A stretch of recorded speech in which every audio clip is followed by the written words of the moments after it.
18 सितंबर 2022 याद होगा आपको, शायद नहीं भी होगा तो 22 सितंबर 2022 तो याद होगा ही होगा। अच्छा, इसको भी याद नहीं करते हैं तो हम वापस आते हैं 18 सितंबर 2024, तो याद होगा या फिर नहीं? फिर 18 सितंबर 2025 जो अभी हाल ही में गया, ये तो याद हो सकता है आपको। अगर नहीं याद है तो अपने सोशल मीडिया खोलिए और सोशल मीडिया में देखिए कि किस तरीके से सोशल मीडिया तमाम तरीके की बातें करता हुआ नजर आ रहा है। अंकिता भंडारी हत्याकांड, पौड़ी की रहने वाली वो लड़की जो कि मात्र 20 साल की थी, वो आज हमारे बीच नहीं है और आज भी उसके माता पिता पौड़ी की सड़कों की धूल भांप रहे हैं। माँ घर में बैठकर इंतजार कर रही है, बाप दर दर की ठोकरें खा रहा है और इसी के बीच एक वीडियो वायरल होता है सोशल मीडिया पर। ज्वालापुर पूर्व विधायक सुरेश राठौर की पत्नी, कथित पत्नी कहेंगे हम उन्हें, उर्मिला सुरेश राठौर, उनका एक वीडियो वायरल होता है जिसमें रोते रोते कहती हैं कि मैं नहीं जानती हूं कौन अंकिता भंडारी और किसके साथ ये सब कुछ हुआ है, मगर उसको न्याय मिलना चाहिए। दूसरे दिन का लाइव आता है, उसमें वो एक रिकॉर्डिंग सुनाती हैं। फिर उसके बाद कल का एक और लाइव देखते हैं हम, उसमें वो तमाम चीजों की बातें करती हुई नजर आती है कि मेरे पास बहुत ऐसे सबूत हैं जिसमें कि मैं जानती हूं कि वीआईपी कौन है। सिर्फ मैं पुष्कर सिंह धामी करूंगी। बात करेंगे, यहाँ पर हमारे साथ महिला हैं, महिलाओं से इसलिए पहले बात करूंगा मैं, मास्टर जी आपके पास भी आऊंगा। कुसुम जोशी मेरे साथ इस वक्त मौजूद हैं। मैम, 18 सितंबर 2022 तो आपको याद होगा, वो दिन जब वनंतारा रिजॉर्ट के सामने सब लोग खड़े थे। 22 तारीख का वो दिन जब अंकिता भंडारी का शव बरामद होता है और उसके बाद कथित चीजें यहाँ पर होती हुई नजर आती हैं। कई केस चले, कई बातें हुई, कई मुलाकातें हुई, कई जगहों पर 13 जिलों में हर जगह पुतला जलाया गया, दहन किया गया, पुलकित आर्य का नाम लिया गया, सौरभ का नाम लिया गया, अंकित का नाम लिया गया, कहा गया कि भाई ये वो लोग हैं जिन्होंने कि अंकिता भंडारी हत्याकांड में मुख्य आरोपी। अब वीआईपी का जिक्र हो रहा है हर जगह पे। एक महिला के तौर पर आपने पूरी कहानी को बहुत अच्छे से समझा, क्या कहेंगे? देखिए अंकित जी, बहुत ही दुर्भाग्य है हमारे उत्तराखंड का कि हमें ये दिन देखने को मिल रहे हैं और इसलिए हम लोग मूल निवास भू कानून की लड़ाई लड़ रहे थे और अंकिता के लिए भी हमने 3 महीने तक लड़ाई लड़ी। बहुत ही दुर्भाग्य है कि जे बच्चे का हाथ पीला होना था, उसके माँ बाप को आज भी इंसाफ नहीं मिला। वो माँ बाप आज भी धक्के खा रहे हैं और पूरी जो पब्लिक है वो लोग भी परेशान है कहीं ना कहीं।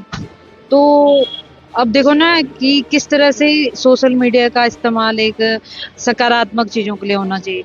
अब जो महिला है वो इस तरह का आरोप लगा रही है, वो आरोप लगा रही है, तो क्या इसके पीछे सरकार की मंशा है? अगर इनको पता है कि वीआईपी कौन है, कौन गट्टू है, तो गट्टू तो हमारे को होते नहीं, जो उन्होंने नाम लिया दुष्यंत कुमार का, वो यहाँ का तो नहीं है। तो बहुत पीड़ा हो रही है, बहुत दर्द हो रहा है, क्योंकि हम लोग उत्तराखंड के लोग हैं और वो हमारी बेटी है। एक बेटी नौकरी करने के लिए यहाँ आती है अपना घर परिवार छोड़ के कि ताकि मेरे घर की रोजी रोटी चले, इसलिए वो अपने माँ बाप का थोड़ा सा अपने माँ बाप की मदद कर सके यहाँ आती है वो, इसलिए थोड़ी आई थी कि उसको मार के चीला में डाल दिया जाएगा। और इन भाजपा वालों ने 2 साल बाद वो मुद्दा दोबारा इसलिए उठाया, अपने राजनीतिक फायदा के लिए ये उसका इस्तेमाल कर रहे हैं। तो आप कह रहे हैं कि 27 नजदीक है तो अंकिता भंडारी प्रकरण को वापस से रीओपन करने के पीछे का कारण यही है? कोई मतलब ऐसी ऑडियो कुछ नहीं, कोई वीआईपी नहीं? देखिए होगा वीआईपी, उनको ही पता होगा, सरकार को या उनके भाजपा को पता होगा कि कौन है। आज भाजपा की जो महिला मोर्चा है उनके मुंह में दही क्यों जमी हुई? हम तो तब भी लड़ रहे थे और आज भी लड़ रहे हैं। उस बच्ची के लिए आए ना बाहर, क्यों दोबारा ये मामला उठाया गया?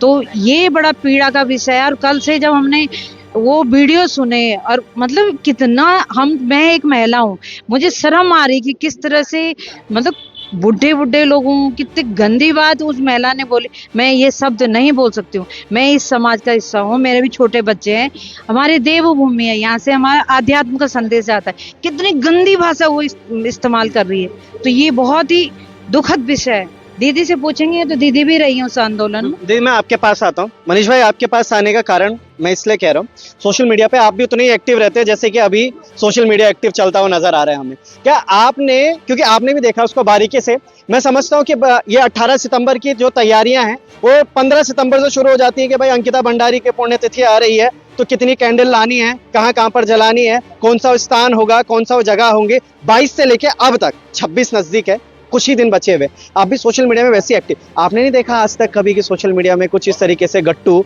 या फिर कोई वीआईपी का नाम जागर हो, और जिस वीआईपी को वीआईपी मानते थे वो तो कहीं अब दिख ही नहीं रहा। देखिए, यही सबसे बड़ा प्रश्न है कि उत्तराखंड का जनमानस, उसके बीच में जो एक वीआईपी बताया गया था, अचानक से पिछले 2 दिनों से एक नया वीआईपी जिसको कि सब लोग गट्टू कह रहे हैं।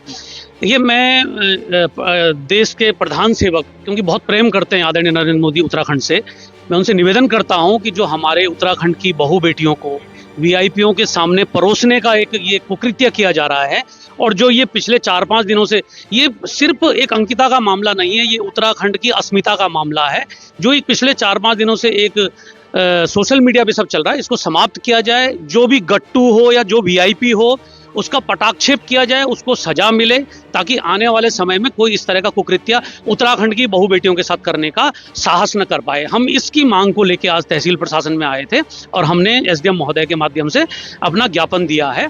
और रहा सवाल राजनीति का, देखिए, जब भी जो भी उत्तराखंड की जल जंगल जमीन के मुद्दे हों, यहाँ की अस्मिता का मुद्दा हो, यहाँ की बहू बेटियों के सम्मान का मुद्दा हो, तो राजनीति होना उसमें स्वाभाविक है। और अच्छी बात है कि अगर इस तरह के मुद्दे पे राजनीति हो रही है और कुछ लोग, कुछ सरसरीफिरे लोग अगर इस तरह की राजनीति कर रहे हैं, तो मैं तो स्वागत करूंगा। उनका सम्मान होना चाहिए कि जो उत्तराखंड की अस्मिता की लड़ाई को लड़ रहे हैं, छोटे छोटे मुद्दों, खाली सोशल मीडिया पर यह मुद्दा थोड़ी ना लड़ा जाना चाहिए, ये मुद्दा संवैधानिक तरीके से लड़ा जाना चाहिए। और जो आज स्वाभिमान मोर्चा के साथियों ने किया, वो सब लोग बधाई के पात्र हैं। बहुत बहुत धन्यवाद। जुड़े सुधीर भाई, आपके पास आता हूं मैं। हमने देखा है कि एसडीएम के पास कोई ज्ञापन लेके आता है तो छोटी छोटी बड़ी से बड़ी पहलियों पे जाता है, छोटी इकाई तक। कोई देता है कि भाई मुझे जिला पंचायत में हम कहेंगे मुख्यमंत्री को ज्ञापन देना है, प्रधानमंत्री, राष्ट्रपति को ज्ञापन। इतनी दूर, मतलब इतनी छलांग लगाने को क्या लगा कि इनके बस का कुछ नहीं है?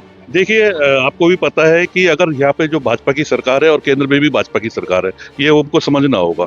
और भाजपा, मुझे लगता नहीं है कि कोई भी ऐसा मुद्दा हो कि अगर उनके किसी आदमी ने गलती करी है तो उसको बचाने के लिए एटीजेटी का जोर लगा देते हैं। और फिर ये तो उनके वीआईपी का मामला है और पूरे उत्तराखंड की अस्मिता का मामला है, तो उसको लेकर हमें नहीं लगता था कि जो छोटी इकाइयाँ थी, हमारे को उसका कतई भरोसा नहीं है।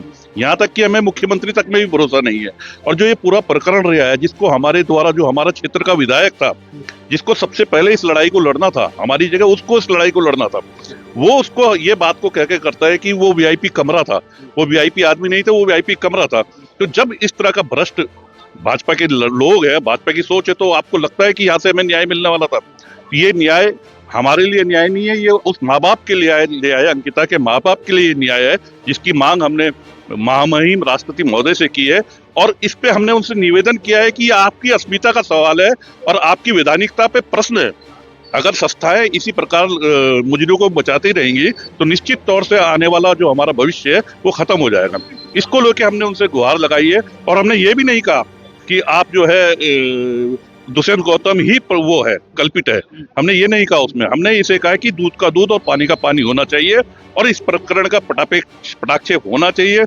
दोषी के ऊपर कार्रवाई होनी चाहिए और जो पीड़ित है उसको न्याय मिलना चाहिए। पूरे उत्तराखंड के 13 जिलों में ये मुद्दा बढ़ चढ़कर वापस सामने आ गया। जो हमने माहौल 22 में देखा था, वो एक बार ये 25 के आखिर में हमें देखने को मिल रहा है। आपको क्या लगता है कि जो सोशल मीडिया पे चल रही है, ये सारी चीजें सच्चाई है या फिर ये भी कोई एक राजनीति का एक पहलू और एक किताब लिखी जाने वाली?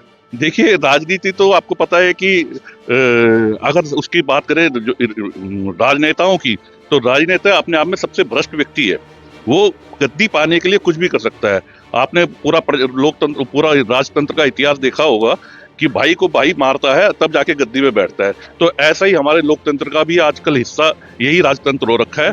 और इसके लिए पता नहीं किसकी बलि दी जा रही है और किसको बचाया जा रहा है, इसका तो हमें भी नहीं मालूम। और ये आपको पता है कि भाजपा सरकार करने में माहिर है, तो निश्चित तौर से हम ये चाहते हैं कि इसकी जांच होनी चाहिए सूबाई द्वारा। और अगर कोई भी दोषी है, अगर उर्मिला राठौड़ गलत बोल रही है, तो उस पर भी कार्रवाई होनी चाहिए। और किसके बहकावे में आके, किसके कहने पे वो कार्रवाई कर रही है, ये राज तभी खुलेगा जब कोई सक्षम अधिकारी और सक्षम संस्था इसको लेकर जो है कार्रवाई करेगी। बहुत बहुत धन्यवाद जुड़े रहने के लिए। गौतम भाई, सोशल मीडिया पे आप नहीं दिख रहे मुझे कहीं इस विषय में बोलते हुए। मेरे को नहीं था पता कि आप सीधा तहसील के बाहर आकर एक पेज लेकर, जिसमें आपने ज्ञापन लिखा, अपना पूरी बातें लिखी है, उसको लेकर सीधा एसडीएम के सामने आ जाएंगे। इतना कुछ सोचना आज से ठीक 2-3 साल पीछे जाते हैं, जिस दिन ये प्रकरण हुआ था, क्या उस समय नहीं सोचा गया था कि वो वीआईपी एक नहीं बल्कि 2 हैं, क्योंकि 2 का नाम लिया जा रहा है? नहीं, जिस दिन ये कांड हुआ है, और आप देख रहे होंगे लगातार लोग मांग कर रहे थे, और वीआईपी तो था ही, ये तो सत्य था कि क्योंकि मतलब वो कमरा नहीं है, वो वीआईपी व्यक्ति व्यक्ति ही था। अच्छा। बस सरकार द्वारा, जो हमारी प्रदेश की सरकार है, ये साबित करने में लगी हुई थी कि वो वीआईपी कमरा है। और आज देखो सच सामने आता है, 2 साल बाद सच आ ही गया है। और हम ये भी नहीं कह रहे हैं कि ये जिस व्यक्ति का नाम आ रहा है कि वही व्यक्ति है, मगर कोई तो है। तो इसलिए हमने आज एसडीएम के माध्यम से महामहिम जी को ज्ञापन दिया है कि निश्चित रूप में वो महिला होने के नाते भी इस मुद्दे को थोड़ा सा समझेंगी और इसमें जांच के आदेश देंगे। चलिए, बहुत बहुत धन्यवाद जुड़े रहने के लिए। हमारे साथ शिषपाल पोखरियाल जी भी। सर, आपको भी मुझे लगता है यही विचारधाराएं होंगी। बहुत लंबा वीडियो गया, इस वजह से मैंने आपसे पूछा नहीं, मगर आखिरी प्रश्न ये जरूर पूछूंगा, क्या 27 नजदीक होने की वजह से ये सारी बातें बाहर आ रही हैं, और 27 के बाद जैसे चुनाव खत्म हुए तो ये सब बातें खत्म हो जाएंगी? क्योंकि मुझे लग नहीं रहा है, जिस हिसाब से 2 साल से अभी तक वीआईपी उजागर नहीं हुआ, तो आने वाले इस साल भी यानी कि 26 में भी वीआईपी उजागर होने वाला है। कहीं इसे घुमाने वाली बात तो नहीं आ जाएगी? नहीं, एक्चुअली क्या हुआ, जो सत्तारूढ़ पार्टी है वो चाहती नहीं है, क्योंकि उनके संज्ञान में सब कुछ है कि कौन वीआईपी है, लेकिन वो नहीं चाहते। तो इसलिए जो है, जो बोलते हैं कि बेटी पढ़ाओ बेटी बचाओ का आंदोलन को इन लोगों ने खुद ही जो है शर्मसार कर दिया है। और वो खुद नहीं चाहते हैं कि हमारा आदमी, वो कहते ना, अपना अगर इन्वॉल्व हो तो उसको छोड़ा जाता है।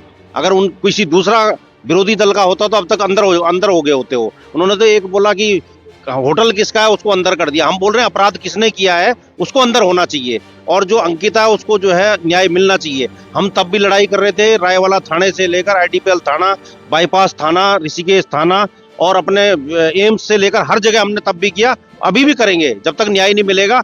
मुद्दा 2027 नहीं है, मुद्दा है उत्तराखंड की बेटी की अस्मिता का, और मुद्दा है उत्तराखंड की अस्मिता का। इसलिए ये जो है इलेक्शन की बात नहीं है, ये जो है तब भी था और अब भी रहेगा। बहुत बहुत धन्यवाद जुड़े रहने के लिए। तहसील में हम ऋषिकेश इस वक्त मौजूद, और ये तमाम वो लोग थे जिन्होंने कि अभी महामहिम राष्ट्रपति को ज्ञापन दिया है कि अंकिता भंडारी हत्याकांड में जो सीबीआई की जांच है उसको तेज करी जाए और उसको और ज्यादा मुखरता से देखा जाए।